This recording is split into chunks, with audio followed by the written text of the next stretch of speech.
আসসালামু আলাইকুম। সবাই কেমন আছেন? আশা করি যে যেখানে আছেন আল্লাহর অশেষ রহমতে ভালো আছেন। তো আমিও আল্লাহর অশেষ রহমতে আমার পরিবার পরিজন নিয়ে ভালো আছি। এই তো নতুন দিনে নতুন আরেকটা ব্লগ নিয়ে আপনাদের মাঝে আসলাম। আর আপনারা ব্লগটি দেখতে থাকেন। আজকের ব্লগটা আপনাদের কাছে ভালো লাগবে। আর এই তো আমি বাচ্চাদের খাবার দিয়ে দিয়েছি, এখানে চা দিয়ে দিয়েছি আপনার ভাইয়ের জন্য, আর বাচ্চাদের জন্য একটু নুডলস করে দিয়েছি, সিদ্ধ নুডলস আর ডিম দিয়ে দিয়েছি। ওরা নিজেরাই খেয়ে নিব। আর ছোটো ছেলে, ওকে আমার খাওয়া দিতে হবে। ওদের খাবার দিয়ে এসে আমি গত ভিডিওতে দেখাইছিলাম আমার সুপার কভারগুলো আসলে ধুয়ে দিয়েছি। আর এ তো মাশাল্লাহ শুকিয়ে গিয়েছে। এই বৃষ্টি এই রোদ হচ্ছে, তার মধ্যেও মানে ছাদে শুকিয়ে দিয়েছিলাম, কয়বারই আনা হয়েছে, তারপরেও শুকিয়ে গেছে, সুন্দর করে শুকিয়ে গেছে। এখন আমি সোফাতে লাগিয়ে নিব এগুলা। আর দেখা যায় সোফার কভার ছাড়া সোফা সুন্দর লাগে, কিন্তু কি আর করার, এমন বাচ্চা কাচ্চার ঘর, এগুলা সোফার কভার ছাড়া দেখা যায় 2 দিনে নোংরা করে ফেলবে। এমন নোংরা করে ফেলবে যে 2 দিন পরে আর তাকানো যাবে না আমার সোফাতে। এই জন্য কভার লাগিয়ে রাখি আমি। আর কভার লাগিয়ে থাকলে দেখা যায় সোফার মানে যত ঝড় ঝামেলা যায় সোফার কভারের উপর দিয়ে যায়, সোফাতে আর লাগে না। এই জন্য সোফার কভারগুলো আমি লাগিয়ে নিলাম। আর রুমটাকেও আমি সুন্দর করে গুছিয়ে নিলাম, বিছানার চাদর চুদর যেগুলো আছে সেগুলো আমি ঝাড় টাড় দিয়ে সুন্দর টান টান করে বিছিয়ে রাখলাম। জানি না কতক্ষণ আমার থাকবে, কিন্তু আমি সব সময় চেষ্টা করি আমার বাচ্চারা যখনই নোংরা করবে আমি সাথে সাথে পরিষ্কার করে রাখার জন্য। আর পরিষ্কার থাকলে আমার ভীষণ ভালো লাগে, এই জন্য আমি গুছগাছ আসলে খুবই পছন্দ করি, গুছিয়ে রাখতে পছন্দ করি। আর আমি এর জন্য রুমটা আগে গুছিয়ে নিলাম, প্রথমত রুমটা গুছিয়ে নিলাম, সামনে রুমটা গুছিয়ে নিয়ে। আর এদিকে দেখেন অনেক বৃষ্টি হচ্ছে, অনেক অনেক বৃষ্টি হচ্ছে, এত পরিমাণ বৃষ্টি হচ্ছে কয়েকদিন ধরে। আসলে এবারকার বছরটা অনেক বৃষ্টি হচ্ছে, মানে এবার এত বৃষ্টি গতবারও ছিল না, কিন্তু এবার দেখা যায় প্রতিদিনই বৃষ্টি হচ্ছে, কিছু না কিছু মানে বৃষ্টি হচ্ছে। আমাদের এদিকে প্রচুর বৃষ্টি।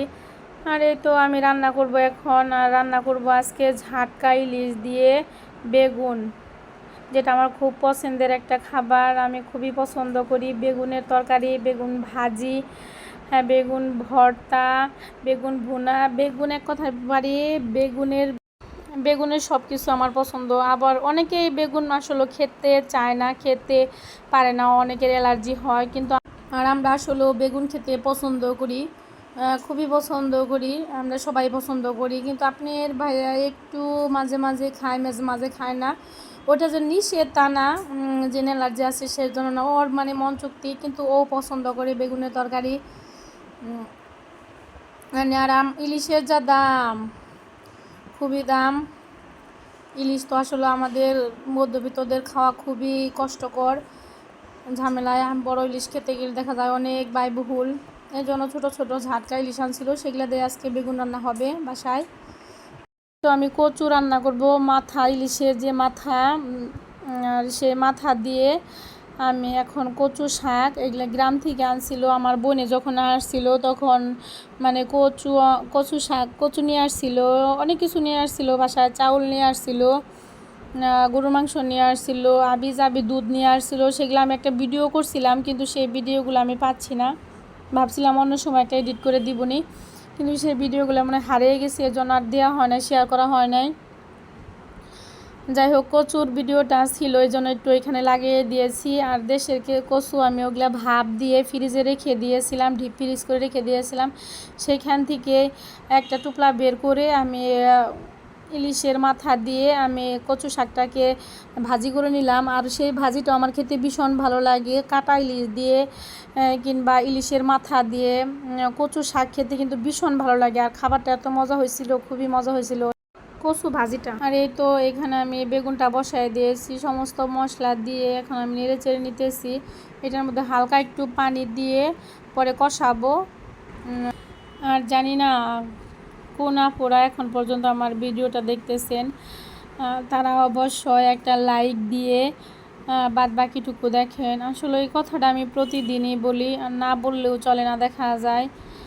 এই জন্য আপনাদের কাছে একটা রিকোয়েস্ট, একটা লাইক দিয়ে বাকিটুকু দেখেন, কারণ একটা লাইকই পারে আমাকে অনেক দূর পর্যন্ত এগিয়ে নিয়ে যেতে। আর যারা নতুন আছেন তারা আমার ভিডিওর যদি কোনো অংশে ভালো লেগে থাকে তাহলে সাবস্ক্রাইব করে পাশে রাখতে পারেন, কমেন্টস করবেন, শেয়ার করবেন।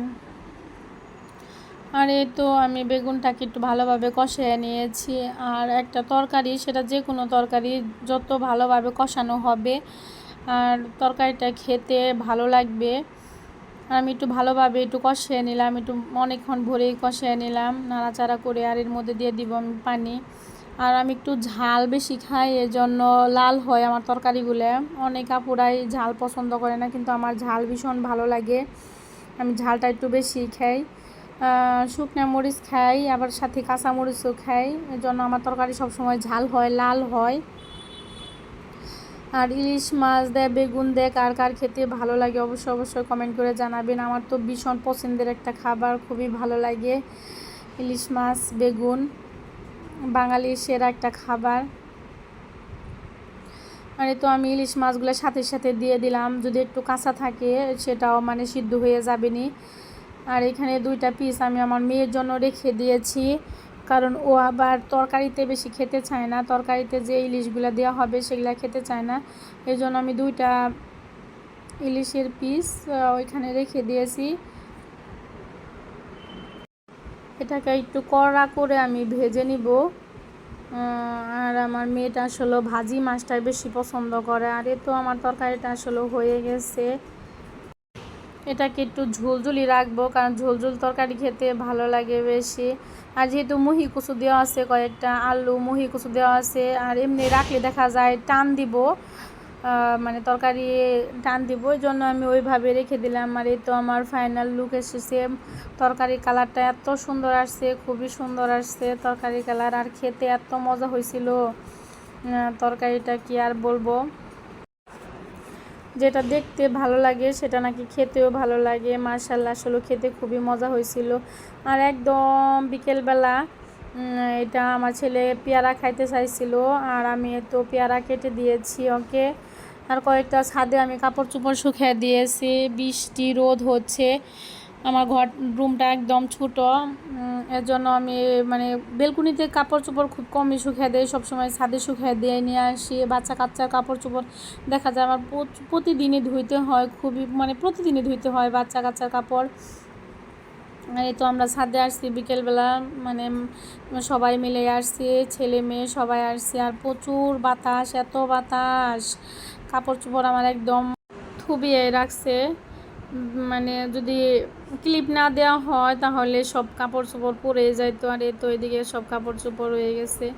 সবাই ভালো থাকবে, নতুন আরেকটা ব্লগে দেখা হবে। আল্লাহ হাফেজ।